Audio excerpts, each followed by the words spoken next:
Welcome to the Consumer Finance Podcast. I'm Chris Willis, the co-leader of Troutman Pepper's Consumer Financial Services regulatory practice.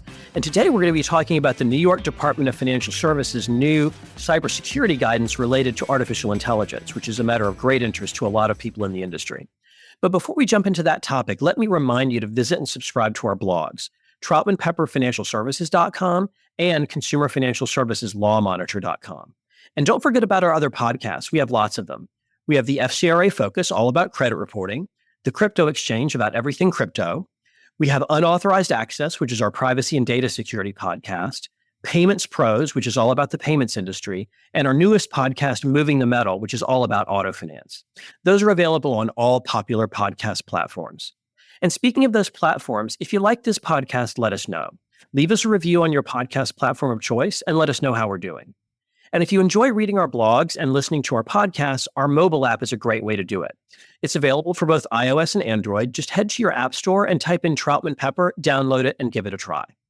Now, as I said, today we're going to be talking about some new guidance that came out on October the 16th from the New York Department of Financial Services, dealing with cybersecurity and threats related to artificial intelligence relating to cybersecurity. And for a long time, the New York Department of Financial Services has really been at the forefront of cybersecurity standard setting and regulation through its various actions, and they're remaining very much on the leading edge with this new pronouncement. And today to discuss that with me is my partner and one of the co-hosts of our FCRA Focus podcast, Kim Phan. He's a very frequent participant on this podcast. So Kim, welcome back and thanks for being here today. It's always my pleasure to be here, especially because there's so much going on in this space. I'm glad to come and tell your listeners about it. Yeah, I think I'm really looking forward to this conversation. So, as I said, the New York DFS, has been very proactive with regard to cybersecurity, both in terms of the guidance and the regulations that it's issued, but also in terms of applying those in supervisory examinations of the entities that it has jurisdiction over. And now it's come out with this new guidance on October the 16th about AI and cybersecurity.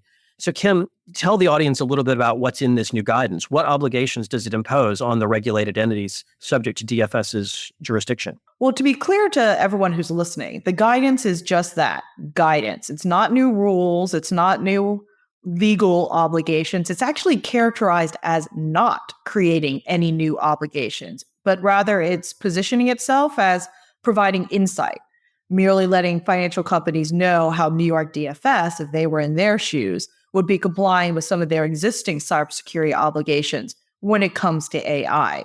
And the guidance leverages the risk-based approach that New York DFS has laid out in its cybersecurity regulation by making clear that New York DFS expects that financial companies, when looking at their cybersecurity maturity, are thinking about how they understand, assess, and mitigate the specific cyber risks that are posed by AI, which are substantial.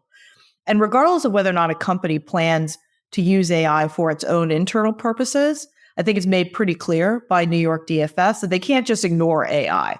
Because even if AI tools are available to companies and they're worried about how to deploy them, the bad guys have no such worries. They are definitely deploying AI, and those deployments by the malicious actors pose a very specific and dire threat to financial companies that aren't thinking about how to deploy countermeasures. Yeah, I bet the bad guys' sort of model governance processes are not nearly as lengthy or as involved as those in the financial services industry. I would agree with you on that. So even though it's couched as guidance, it's still something that I think the industry really still needs to take very seriously. So does the guidance identify any specific AI-related risks that financial services companies need to be watching out for? It actually looks at it from two different perspectives. It actually looks at AI risks posed by external threat actors, but also looks at the cyber risks caused by a company's own use or reliance on AI. And not everyone is doing that yet, but that is still something of concern to New York DFS. So tackling the external risks first, the New York DFS identifies two specific risks: AI-enabled social engineering and AI-enhanced cybersecurity attacks. So let's talk about social engineering first. This is probably something you've all heard about a ton in the news already. AI being used to create highly personalized, mimicked voices or images, deep fakes. When in prior days before AI, that was just simple phishing. And then they had telephone deep fakes, where it's grandma calling up and saying, hey, my lights are going to get cut off. You've got to send money right away. Or granddaughter calling and saying, hey, I'm in Mexican prison. You've got to wire money right away, or I'm going to be here overnight. That's characterized as vishing. We're now seeing text deepfakes, SM-mishing. And though this isn't addressed in the guidance, we're seeing AI being used to generate fake QR codes, the ones you scan in stores and other places. It's called quishing. And all of this is being used to lure individuals to divulge sensitive information or to process fraudulent transactions, wire money to fake accounts during, a mortgage closing, something like that. But the New York DFS thinks about AI also more broadly. Rather than specific strategies, they're much aware that AI can be used to enhance the efficacy of cyber attacks because of the potency, scale, and speed that AI can be used to analyze vast amounts of data. So it can help identify and exploit security vulnerabilities in a company's systems more quickly than a company can patch them. It can help develop malware variants and develop ransomware tools to bypass security systems. And once they get into a system, the AI can be used to essentially conduct reconnaissance, just wander around and just analyze every piece of data it can find so that it can give the bad guys better strategies to know when to strike. It could be in the system for months, and it doesn't strike until the days right before, say, a large transaction or deal closing, something like that. From an internal perspective, the New York DFS is very concerned about supply chain vulnerabilities, the reality that more and more companies may become AI dependent and cause potential business failures, whether or not their own deployment of AI or their use of third-party service providers who may be using AI on their behalf. Each of those entities could, in the New York DFS's eyes, is a potential link in the supply chain that could be creating AI vulnerabilities to cybersecurity risks. So New York DFS expects companies to be looking at both external and internal risks when thinking about how to approach AI from a cybersecurity perspective. Kim, with regard to those external risks and the sort of AI-enhanced confidence schemes, so to speak, was the New York DFS guidance focused on those as being directed at, say, a financial institution's employees who might then, give access to a system with PII on it, et cetera, to threat actors? Or did they also discuss the possibility that a financial institution's customers might be the targets or victims of those kinds of advanced phishing and similar schemes? The focus is primarily on companies themselves and their ability to implement internal defenses with regard to warding off those types of schemes against their own employees and against their own systems. Now, I'm sure the New York DFS is very interested in consumer education and ensuring that consumers themselves are protecting themselves against those types of risks, but that's not the focus of the guidance. Okay, got it. So now that this guidance has been released, and it's a friendly reminder from the New York Department of Financial Services, what's your view on what financial institutions subject to DFS's jurisdiction should do in response? Friendly at this stage, but may not stay friendly for long. The reality is some of the recommendations that New York DFS offers are, let's say, some more practical than others. And let me give you a couple of examples. The basis for everything that New York DFS expects is a risk assessment. Now, this is something that companies are expected to do. It's a building block for their entire cybersecurity programs, and it's supposed to evaluate different risks, including those posed by AI, and to match those risks against defensive measures that they would implement. So assuming that you're doing your risk assessments, which is, again, the building block for everything, some of the more practical advice that New York DFS offers is with regard to those third-party service providers that we were just talking about who may be utilizing AI to help financial institutions operate. One of the more practical things they recommended was making sure that there are additional AI representations and warranties being added into those vendor contracts, not only to understand what AI is being used on a company's behalf, but also what protections are in place for those organizations should a vendor's use of AI, say, pose fair lending risk or some of the other risks, not just in the cybersecurity area. Some of the advice that I think is a little less practical, one of those areas is with regard to access controls. New York DFS has been saying for some time now that multi-factor authentication is one of the best controls you can implement as far as protecting your system. But here they specifically said, multi-factor authentication for your audience that doesn't understand that is something which is a password, something that you have, like a passcode that's sent to your phone that you use to log in, or something that you are, biometrics, essentially. And with regard to those two second factors, something that you have and something that you are, I don't know that the New York DFS is coming up with solutions that are practical for implementation. They specifically said that AI can be used to deepfake things like SMS text messages, voice, video, and other types of digital-based certifications and physical security keys, so that companies should avoid using those tools when setting up their multi-factor authentication.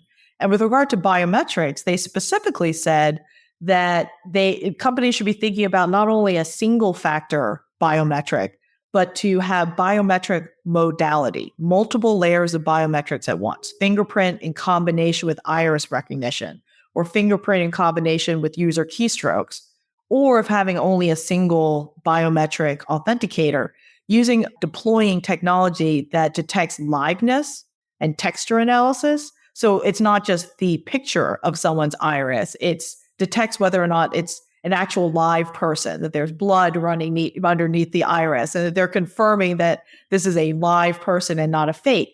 So how available those technologies are and how easy they are to deploy, I don't know that is ubiquitous enough in the market right now to say, hey, don't send codes to people's texts and SMS phones anymore, or to their email addresses, because that's too easy for bad guys to get around. I don't know that there's an easy solution around those that New York DFS is contemplating here. Well, frankly, Kim, it doesn't seem like it would even be that easy if let's say you had some mechanism to differentiate a picture versus a live image. I mean, what's to stop an AI from being able to replicate that live image? That seems like it would be something that would be much faster to develop than the countermeasures to it. And it just sort of results in this arms race where the bad guys are perpetually trying to keep ahead. Well, that's always been the case, that the bad guys have better technology than the good guys. That's just the reality of the cybersecurity risk. It's, at this stage, it's mostly whack-a-mole, right? Where you're trying to defeat things as you learn about them. That's some of the importance around information sharing amongst the industry, which New York DFS has long advocated that there be more sharing, so that if a couple of mortgage companies get hit at once, that they can share that information, maybe the next mortgage company is able to deploy a defensive measure. Or if depository accounts are being hit with a similar type of strategy by the bad guys, if they share that information, the next depository account can be defended by that particular bank. So that's something to be thinking about, but honestly, that hasn't worked great in the past. Companies don't want to share when they've had problems, and they don't want to give away basically the keys to their kingdom to their competitors to let them know how they're staying ahead of some of these threats. But one of the things that I thought that was a better recommendation by New York DFS was the idea of implementing and establishing proactive measures to test for AI risks. Now, they didn't use this term specifically, but the idea of running tabletop exercises with an AI focus. Tabletop exercises, Chris, again, for your audience is not familiar with that term, are basically simulated data breaches where you help monitor and walk a client, one of our companies, financial institution companies, through what would happen if there were an AI-based threat to their organization. And they would talk through how they would think about addressing that. And that's one thing that a company can do right away to start thinking about how to address AI risks. Another really good recommendation by New York DFS, and I think is more technically feasible, was the reality that a lot of employees, whether permitted or not, are probably using ChatGPT, whether or not it's on their actual work devices or just on their own personal devices on their phone. New York DFS had suggested that financial institutions monitor for any unusual query behavior that are being submitted through ChatGPT to identify when someone's trying to extract large amounts of non-public personal information, or blocking personnel that might be using AI in a way that could be exposing MPI into the public sphere. That seems like a pretty prudent and easily deployed technology. So the department has set forth a list of potential steps for companies to take about this issue. How confident can we be that if a financial institution takes all of these steps, that that'll be sufficient for New York DFS in terms of their, next examination or next encounter with the department? That's a tough one, Chris. The reality is that what is reasonable today may not be reasonable tomorrow and may not be reasonable in the eyes of New York DFS ever, right? They're constantly seeing that the line in the sand is moving. It's very much a shifting expectation with regard to the types of defenses companies have to have in place. And the guidance actually makes clear it's highlighting some of the threats that it has identified by its own cybersecurity experts, but it's not intended to be an exhaustive list of the types of threats companies might face and the types of defenses they might want to put in place. So, you want to think about it the same way you would think about any other potential risks for a financial institution. You want to be thinking about who are the internal stakeholders that need to be pulled in to discuss this. New York DFS states specifically that its expectation is that senior leadership have some visibility into some of these AI risks. Companies need to be thinking about their own internal use cases as well as what external uses they make of AI. If you're deploying an AI chatbot on your website to engage with customers, how vulnerable is that chatbot to interception or manipulation by a bad actor who might be capturing some of the information a customer is telling you when they're communicating with you online? And thinking about what AI vendors are using on behalf of the organization. The New York DFS, I had mentioned earlier that your risk assessment is really the building block for everything you should be doing. Every time you deploy as an organization new AI, anytime you're onboarding a vendor that is offering an AI tool, the New York DFS expectation is that you conduct a new risk assessment of that new tool, that new vendor, and be thinking about how that impacts your cybersecurity. So Kim, in closing, after having gone over some of these details about the New York DFS guidance, is there any sort of further words or parting thought you'd like to leave the audience with? Yeah, Chris, I just wanted to add, we've talked a lot today about the defensive posture that companies have to take with regard to AI, but I want to make sure that we're also making clear that there's all kinds of substantial cybersecurity benefits that can also be gained by integrating AI into a financial institution's cybersecurity tools, controls, and strategies. The same way the bad guys can use AI to analyze vast amounts of data, so can the good guys to automate routine, repetitive tasks such as reviewing security logs and analyzing behavior, detecting anomalies, trying to efficiently patch vulnerabilities and threats, responding quickly once a threat is detected, and expediting the recovery of normal operations by utilizing some AI tools. So I want to leave the audience on a bright point and give them something to look forward to, that it's not all bad news. There are many, many good things that can come from AI. Thanks, Kim. I think that's great insight and advice. And obviously, here at the Consumer Finance Podcast and here at Troutman Pepper, we're going to continue to very closely follow regulatory pronouncements and other developments with respect to AI and cybersecurity, and of course, bring those updates to our clients and friends in the industry as they occur. So thank you, Kim, for being on the podcast today. And of course, thanks to our audience for listening in to today's episode as well. Don't forget to visit and subscribe to our blogs, TroutmanPepperFinancialServices.com and ConsumerFinancialServicesLawMonitor.com. And while you're at it, why not head over and visit us on the web at Troutman.com and add your email address to our CFS mailing list. That way we can send you copies of our alerts and advisories and invitations to our industry-only webinars that we do from time to time. And as I mentioned at the top of the show, don't forget to check out our handy mobile app. Just search for Troutman Pepper in your app store, download it, and give it a try. And of course, stay tuned for a great new episode of this podcast every Thursday afternoon. Thank you all for listening. Copyright Troutman Pepper Hamilton Sanders, LLP. These recorded materials are designed for educational purposes only. This podcast is not legal advice and does not create an attorney-client relationship. The views and opinions expressed in this podcast are solely those of the individual participants. Troutman Pepper does not make any representations or warranties, express or implied, regarding the contents of this podcast. Information on previous case results does not guarantee a similar future result. Users of this podcast may save and use the podcast only for personal or other non-commercial educational purposes. No other use, including, without limitation, reproduction, retransmission, or editing of this podcast may be made without the prior written permission of Troutman Pepper. If you have any questions, please contact us at troutman.com.